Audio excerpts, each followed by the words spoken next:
أعوذ بالله من الشيطان الرجيم بسم الله الرحمن الرحيم معزز سامعین کرام و خواتین و مستورات،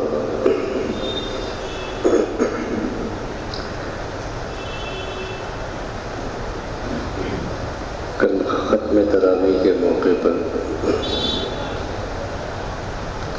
سب سے آخری سورہ اقرا آپ سبھی حضرات کے سامنے تلاوت کی گئی، اور آج بھی اتفاق سے اسی آیت کی تلاوت کی گئی۔ دل چاہتا ہے کہ اس آیت کے تعلق سے آپ حضرات کے سامنے اس کا پس منظر، خواتین و مزدورات کے سامنے بھی اس خاص صورت کا پس منظر ہلکا سا 10 منٹ کے وقفے میں آپ کے سامنے آ جائے،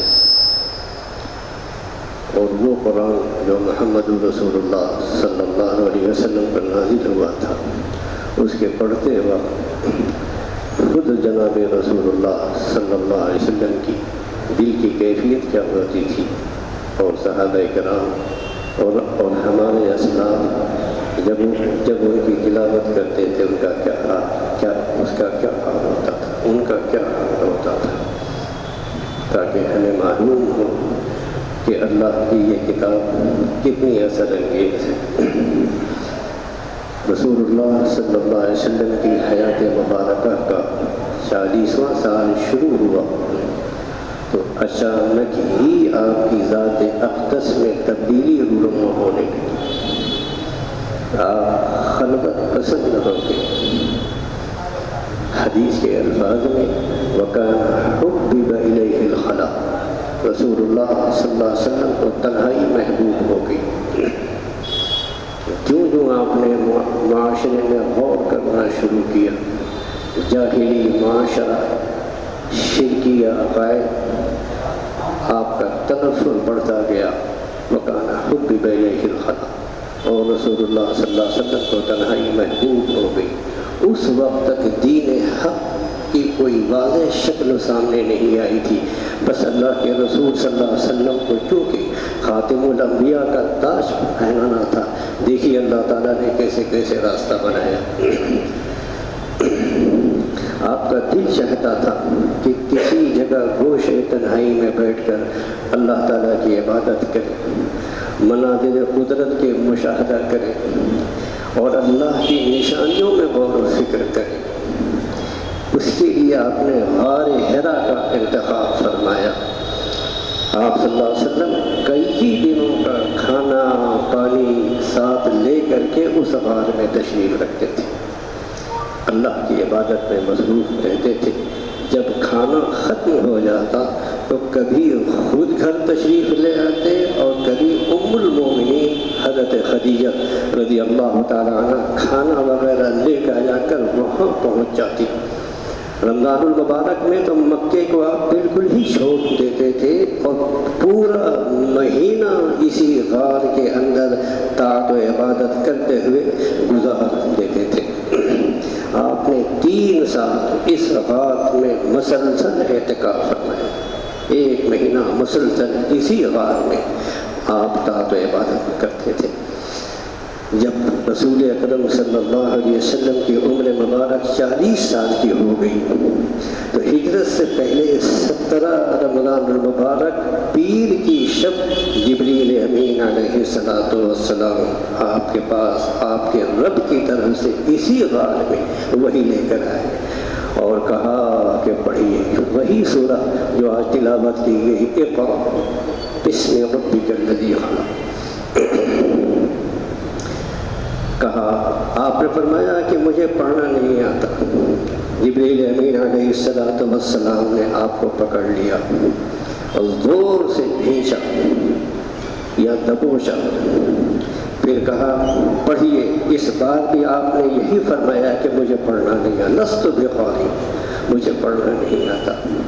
جبریل امین علیہ السلام نے پھر پکڑ کر رسول اللہ صلی اللہ علیہ وسلم کو زور سے دبوچا اور بھینچا اور چھوڑ دیا، اور پھر کہا کہ پڑھیے اقرأ بسم ربک الذی خلق خلق الانسان من علق اقرأ وربک الاکرم الذی علم بالقلم علم الانسان ما لم یعلم۔ آپ پڑھیے اپنے رب کے نام سے جس نے ہر چیز پیدا کی ہے۔ اس نے انسان کو منجمد خون سے پیدا کیا ہے، من علق، جو علق کا ترجمہ ہے بستہ خون، جمع ہوا خون، جمے ہوئے خون سے پیدا کیا۔ آپ کا رب نہایت کرم والا ہے جس نے قلم کے ذریعے علم سکھایا اور آدمی کو وہ کچھ سکھلایا جو وہ نہیں جانتا تھا۔ علم الانسان ما لم یعلم۔ قرآن کریم کی یہ ابتدائی آیات ہے، یہ وقت نہیں ہے اس کا، لیکن ایک تھوڑی سی اس غم کا اظہار کر دوں۔ اللہ تعالیٰ نے اور رسول اللہ صلی اللہ علیہ وسلم کے ذریعے ہم مسلمانوں کو تعلیم کی اہمیت پر زور دیا کہ علم پر، کہ علم حاصل کرو، علم دین ہو یا علم دنیا، بہرحال علم دین تو مقدم ہے، لیکن ہم مسلمانوں نے نہ تو علم دین ہی حاصل کیا اور نہ علم دنیا، دونوں ہی سے محروم رہے۔ اس پہلی وحی کے بعد رسول اللہ صلی اللہ علیہ وسلم غار سے اتر کر گھر واپس آئے، اس وقت آپ کا دل تیزی سے دھڑک رہا تھا۔ آپ سوچئے 3 کلومیٹر کا فاصلہ، رات کی تنہائی، اور جبریل امین کو آپ نے پہلی مرتبہ اس شکل میں دیکھا تھا، آپ کے قلب حق پر لرزہ طاری تھا، آپ پر لرزہ طاری تھا، بخار کی کیفیت ہو گئی۔ آپ نے گھر میں داخل ہوتے ہی ام المومنین حضرت خدیجہ رضی اللہ تعالیٰ عنہ سے فرمایا کہ مجھے کمبل اڑا دو، حدیث میں جس کی تعبیر آئی زملونی، مجھے کمبل اڑاؤ، مجھے کمبل اڑاؤ۔ کچھ دیر کے بعد رسول اکرم صلی اللہ علیہ وسلم نے حضرت خدیجہ کو پوری بات بتائی اور فرمایا کہ خدیجہ میں اپنے بارے میں ڈر محسوس کر رہا ہوں۔ حدیث کے الفاظ ہیں خشیت علی نفسی، مجھے ڈر یہ ہے کہ میری جان نہ چلی جائے۔ حضرت خدیجہ رضی اللہ تعالی عنہ کا تمام امت مسلمہ پر بلکہ رہبی انسانیت پر احسان ہے کہ آپ صلی اللہ علیہ وسلم کا اس وقت ساتھ دیا جب دنیا نے ساتھ نہیں دیا تھا۔ جب آپ نے یہ فرمایا تو حضرت خدیجہ نے آپ کو کتنے اچھے الفاظ پہ تسلی دی۔ ایک غمگسار بیوی، اس نے کیا الفاظ کہے اور عرض کیا کہ اللہ کہ آپ پریشان نہ ہو، اللہ آپ کو کبھی رسوا نہ کرے گا، کلا لا یخزیک اللہ ابدا، خدا اللہ آپ کو ہرگز رسوا نہ کرے گا۔ آپ صلہ رحمی کرتے ہیں، مجبوروں کا بوجھ اٹھاتے ہیں، محتاجوں کے لیے آپ کسب معاش کرتے ہیں، مہمانوں کی میزبانی کرتے ہیں، وتقر الضیف، اور حق کاموں کی دوسروں کی مدد کرتے ہیں۔ یہ کہہ کر اس تسلی و تشفی کے بعد حضرت خدیجہ سرکار دو عالم صلی اللہ علیہ وسلم کو لے کر اپنے چچا زاد بھائی ورقہ ابن نوفل کے پاس گئے۔ وہ ایک ضعیف العمر نابینا نصرانی عالم تھے۔ انہوں نے رسول اللہ صلی اللہ علیہ وسلم کی زبان مبارک سے پوری بات سن کر کہا، یہ تو وہی ناموس یعنی جبریل امین ہے جنہیں اللہ تعالیٰ نے موسیٰ علیہ السلام پر نازل کیا تھا۔ کاش میں اس وقت زندہ ہوتا جب آپ کی قوم آپ کو آپ کے وطن سے نکال دے گی۔ رسول اللہ صلی اللہ علیہ وسلم نے جب یہ جملہ سنا کہ میری قوم مجھ کو میرے وطن سے نکال دے گی، آپ نے حیرت سے پوچھا اور فرمایا کیا مجھ کو میری قوم میرے وطن سے نکال دے گی؟ اب ہم مخرجین، کیا وہ لوگ مجھ کو نکال دیں گے؟ ورقہ نے کہا ہاں، جب بھی کوئی شخص اس چیز کو لے کر کے آیا ہے جسے تم لے کر کے آئے ہو، یعنی اللہ کی وحدانیت کا پیغام، تو اس سے دشمنی کی گئی ہے، اس سے عداوت کی گئی ہے۔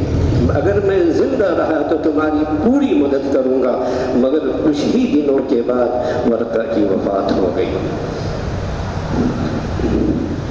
یہ سورہ اقرا کا اور بھی پس منظر ہے، لیکن خاص پس منظر اس کا یہ ہے، جہاں تک تلاوت کلام اللہ کی تاثیر کا ہے سوال۔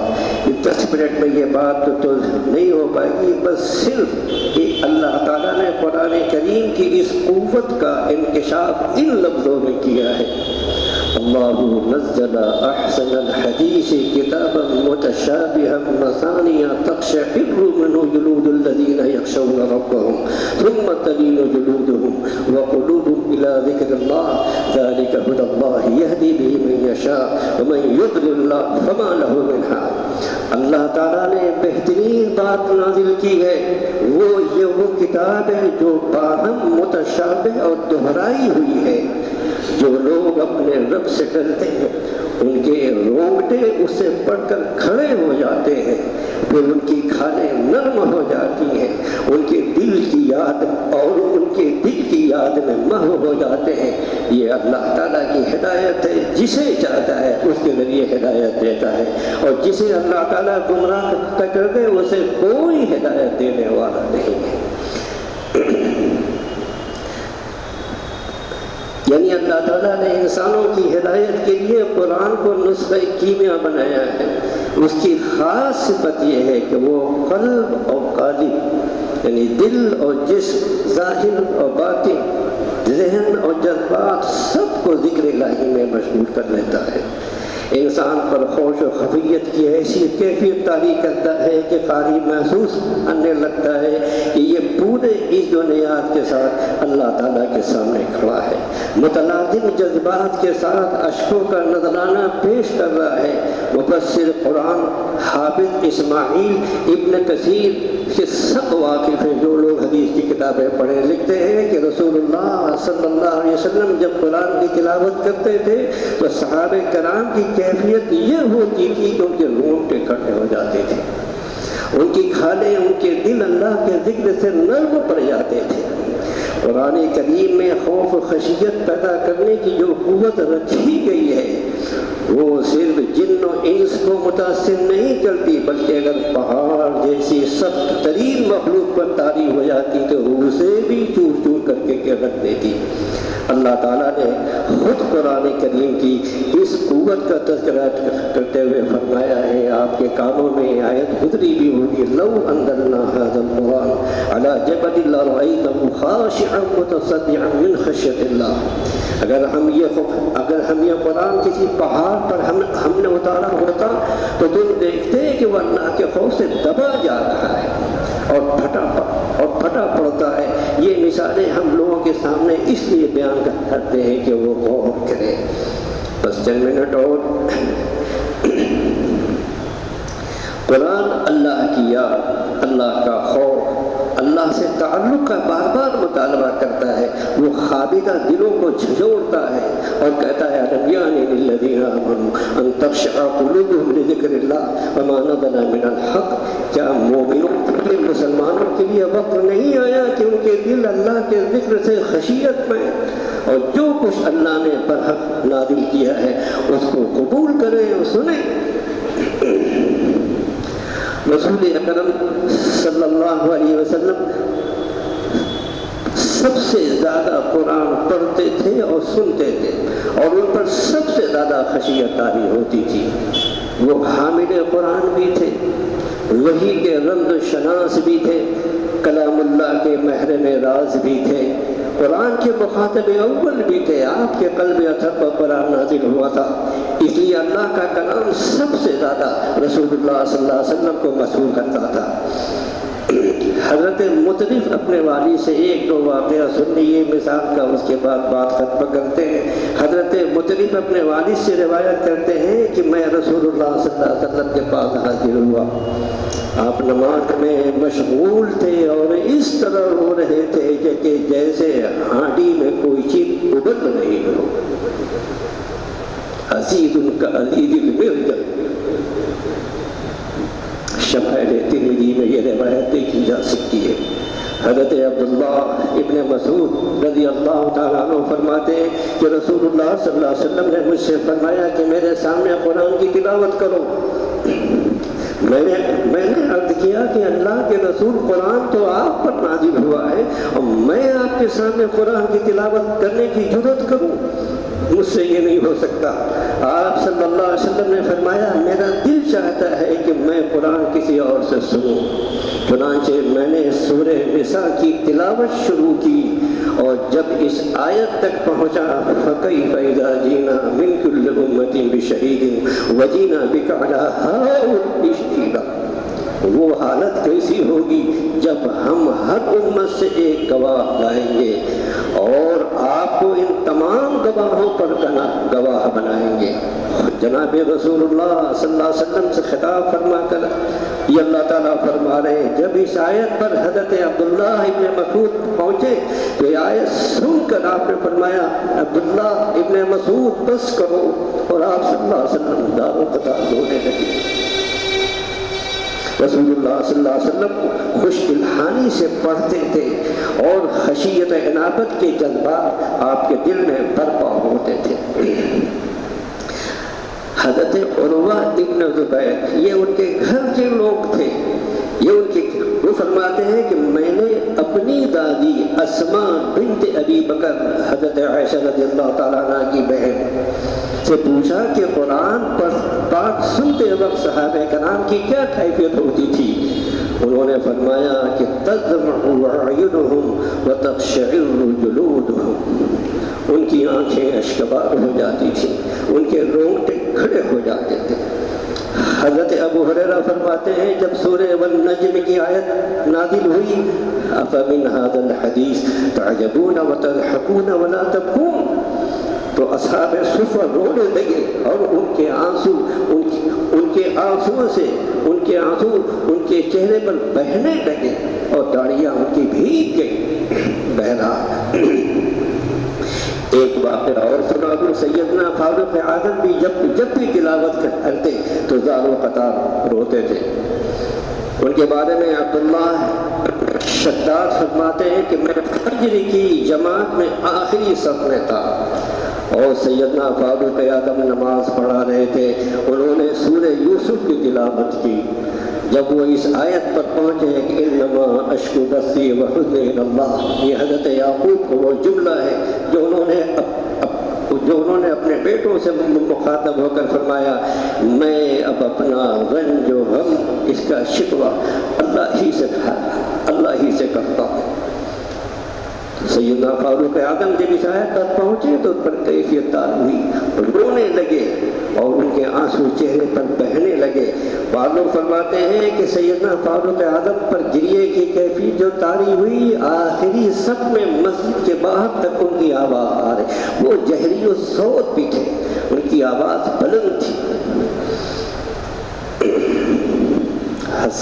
فاروق اعظم کے صاحبزادے حضرت عبداللہ بن عمر کے بارے میں ان کے غلام نافع کہتے ہیں کہ جب سورہ بقرہ کی آیت وَإِن تُبْدُوا مَا فِي أَنفُسِكُمْ أَوْ تُخْفُوهُ يُحَاسِبْكُم بِهِ اللَّهُ کی تلاوت کرتے تو رونے لگتے تھے، اور جب اس آیت تک پہنچتے یوم یقوم الناس لرب العالمین، جس دن تمام انسان تمام لوگ اپنے پروردگار کے سامنے کھڑے ہوں گے، تو وہ رونے لگتے اور بعد کی آیات کو تلاوت کرنے پر قادر ہی نہ ہوتے۔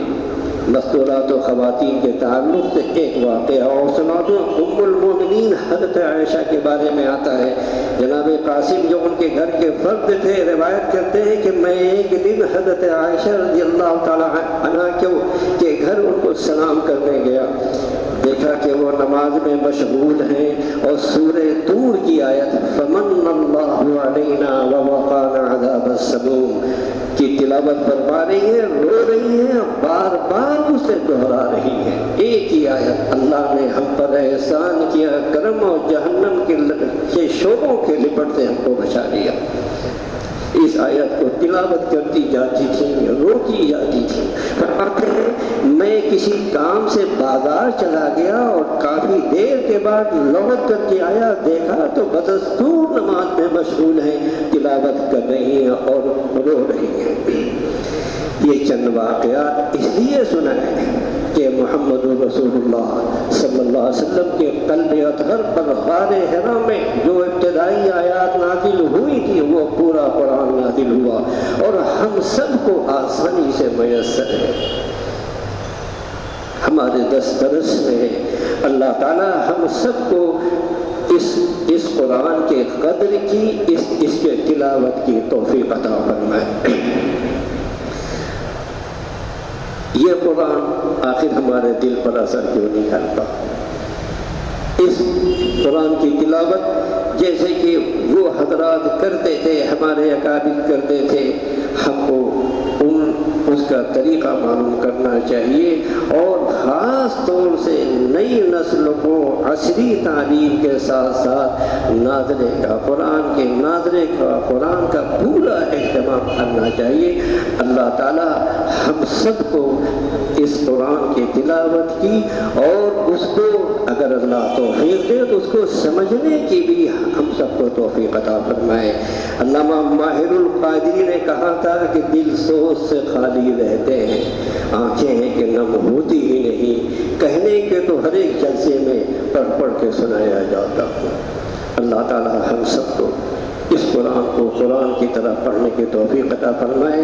حضرت شاہ وسیع اللہ رحمہ اللہ، آپ سب ان کے نام سے واقف ہوں گے، انہوں نے تلاوت کا ایک طریقہ بتایا ہے جس سے اللہ تعالیٰ سے تعلق ہوگا، قرآن سے بھی تعلق ہوگا۔ فرمایا کہ مقدار اگرچہ کم ہو لیکن جب بھی قرآن لو تو یہ اس دل میں استحضار کرو کہ یہ اللہ کا کلام ہے، میں پڑھ رہا ہوں، وہ سن رہے ہیں، تو تمہارے دل کی کیفیت بدلے گی اور تمہاری تلاوت کا رنگ بدل جائے گا۔ اللہ ہم سب کو اس کی توفیق عطا فرمائے۔